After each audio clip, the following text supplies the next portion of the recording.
नमस्कार दोस्तों, अपनी पाठशाला चैनल पर आप सभी का हार्दिक स्वागत है। आशा करता हूँ कि आप सभी स्वस्थ होंगे, मस्त होंगे और निरंतर अपनी पढ़ाई में लगे हुए होंगे। तो हम शुरू करते हैं अपनी क्लास। सीधी बात, नो बकवास वाली क्लास में आज फिर से हाजिर हूँ राजस्थान करंट अफेयर्स की क्लास लेकर के। और राजस्थान करंट अफेयर्स की इस श्रृंखला के महत्वपूर्ण प्रश्नों में आज का अपना पहला प्रश्न है, मुख्यमंत्री बाल गोपाल योजना को मंजूरी दी गई। यानी मुख्यमंत्री बाल गोपाल योजना को मंजूरी दी गई। इसका सही उत्तर है 23 जून 2022 को। यानी मुख्यमंत्री बाल गोपाल जो योजना है इसको 23 जून 2022 को मंजूरी दी गई। और मित्रों याद रखिए कि मुख्यमंत्री बाल गोपाल जो योजना है यह विद्यालय में बालकों को दिए पिलाए जाने वाले दूध से संबंधित है। और याद रखिए कि कक्षा 1 से लेकर 5 तक 150 मिलीलीटर तथा कक्षा 6 से 8 तक के विद्यार्थियों को 200 मिलीलीटर दूध दिया जाता है। और मित्रों याद रखिए कि विद्यालय में प्रत्येक सप्ताह अर्थात सप्ताह के 2 दिन मंगलवार और शुक्रवार को प्रार्थना सभा के तुरंत बाद दूध उपलब्ध करवाया जाएगा। अगला प्रश्न, राजस्थान में शिक्षा के बढ़ते कदम कार्यक्रम का वर्चुअल रूप से उद्घाटन, पोस्टर विमोचन व लोगो जारी किया गया। राजस्थान में शिक्षा के बढ़ते कार्यक्रम का वर्चुअल रूप से उद्घाटन, पोस्टर विमोचन व लोगो जारी किया गया। तो इसका सही उत्तर है 11 जुलाई 2022 को। अगला प्रश्न, प्रधानमंत्री श्रम योगी मानधन योजना में राजस्थान का कौन सा जिला देश में शीर्ष स्थान पर रहा। प्रधानमंत्री योगी मानधन योजना में राज्य का कौन सा जिला देश में शीर्ष स्थान पर रहा। इसका सही उत्तर है बांसवाड़ा। और मित्रों याद रखिए कि बांसवाड़ा जिले में 4770 श्रमिकों का पंजीयन करके ये लक्ष्य प्राप्त किया।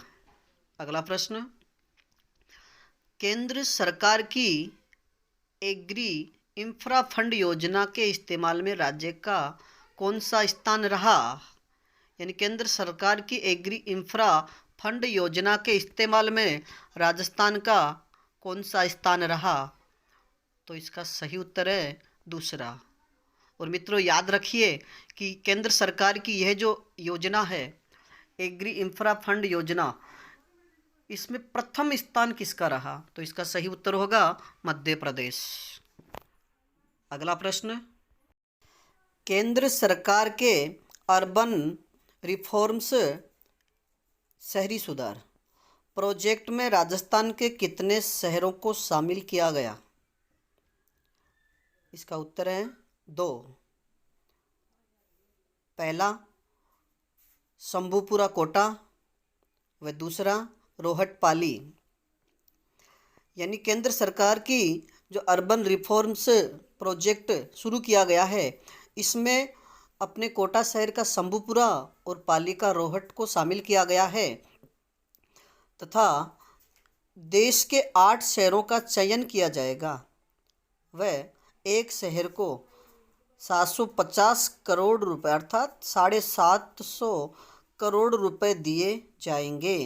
और मित्रों याद रखिए कि केंद्र सरकार प्रोत्साहन योजना के तहत राज्यों को 6000 करोड़ रुपए देगी। और इस योजना का जो ये योजना है केंद्र सरकार के अर्बन रिफॉर्म्स, इस प्रोजेक्ट के तहत शहरों के डेवलपमेंट में आइडियल आदर्श बदलाव होना है।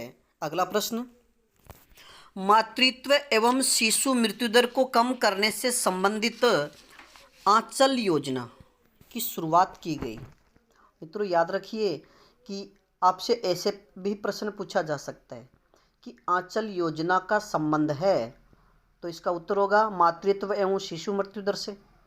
अगर ऐसे प्रश्न पूछा जाए कि मातृत्व एवं शिशु मृत्यु दर को कम करने से संबंधित आंचल योजना की शुरुआत की गई, तो इसका सही उत्तर होगा करौली जिले से।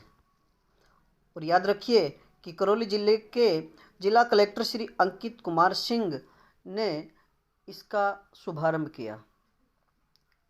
अगला प्रश्न, राजस्थान सार्वजनिक परीक्षा एक्ट 2022 का नोटिफिकेशन कब जारी किया गया? राजस्थान सार्वजनिक परीक्षा एक्ट 2022 का नोटिफिकेशन कब जारी किया गया? इसका उत्तर होगा 14 अप्रैल 2022 को। और मित्रों याद रखिए कि राजस्थान सार्वजनिक परीक्षा एक्ट 2022 का संबंध किससे है, यानी यह नकल विरोधी कानून है तथा अपराधों की ट्रायल सेशन कोर्ट में ही होगी तथा जांच एएसपी या उससे ऊपर के अधिकारी ही करेंगे। यानी यह जो कानून पास किया गया है यह जो नकल से संबंधित है, अर्थात जो जितनी भी भर्ती परीक्षाएं होती है उनमें नकल को रोकने हेतु यह कानून पास किया गया है। अगला प्रश्न, प्रदेश की पहली किसान पाठशाला कहाँ खुलेगी? यानी प्रदेश की पहली किसान पाठशाला कहाँ खुलेगी? तो इसका सही उत्तर होगा फतेहपुर सीकर में। और याद रखिए कि फतेहपुर सीकर में प्रदेश की जो पहली किसान पाठशाला खुलेगी यह नाबार्ड व कृषि विश्वविद्यालय जोबनेर के सहयोग से खुलेगी। और याद रखिए कि यह जो पाठशाला होगी अर्थात किसानों से संबंधित जो पाठशाला खुलेगी इसमें किसानों को कम जमीन में खेती से जुड़े कई प्रयोग समझाकर आय बढ़ाने के तरीके बताए जाएंगे। अगला प्रश्न, राष्ट्रपति पुरस्कार 2022 जीतने वाली देश की अकेली महिला अधिकारी कौन है? राष्ट्रपति पुरस्कार 2022 जीतने वाली देश की अकेली महिला अधिकारी कौन है? तो इसका सही उत्तर होगा डॉक्टर सरोज मीना अलवर से, डॉक्टर सरोज मीना। अगला प्रश्न, रेलवे शहीदों का प्रथम स्मारक कहाँ बनाया गया? रेलवे शहीदों का प्रथम स्मारक कहाँ बनाया गया?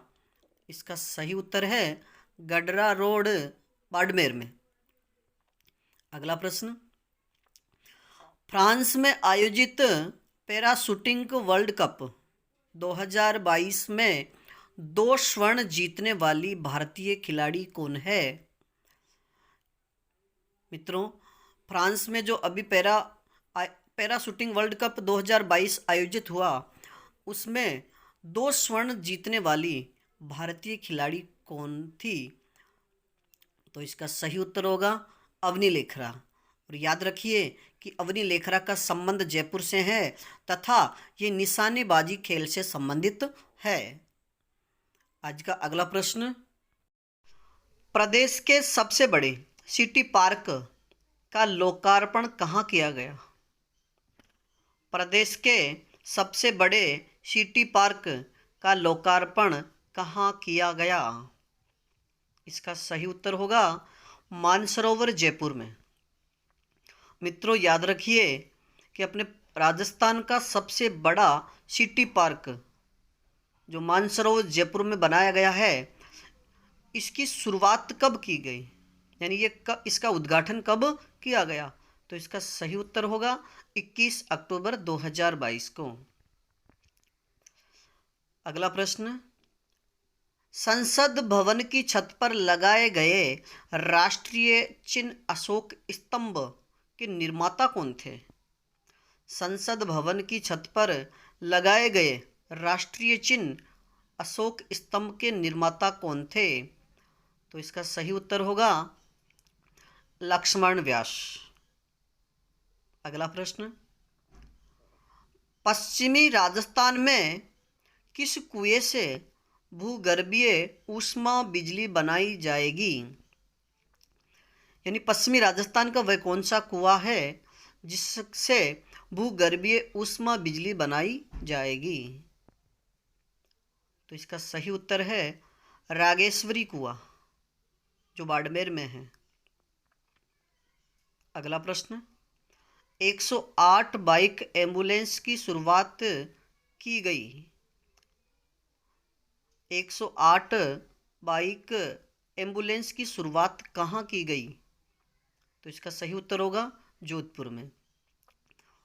मित्रों, 108 बाइक एम्बुलेंस की शुरुआत करने का मुख्य उद्देश्य यह है कि जहाँ सकरी गलियाँ होती है वहाँ पर जो बड़ी एम्बुलेंस, जो 4 पहिया एम्बुलेंस नहीं जा सकती, वहाँ पर बाइक एम्बुलेंस की सुविधा शुरू की गई है। और राजस्थान करंट अफेयर्स की इस कक्षा में आज के लिए बस इतना ही। बाकी प्रश्नों के लिए कल फिर मिलेंगे। तब तक के लिए नमस्कार।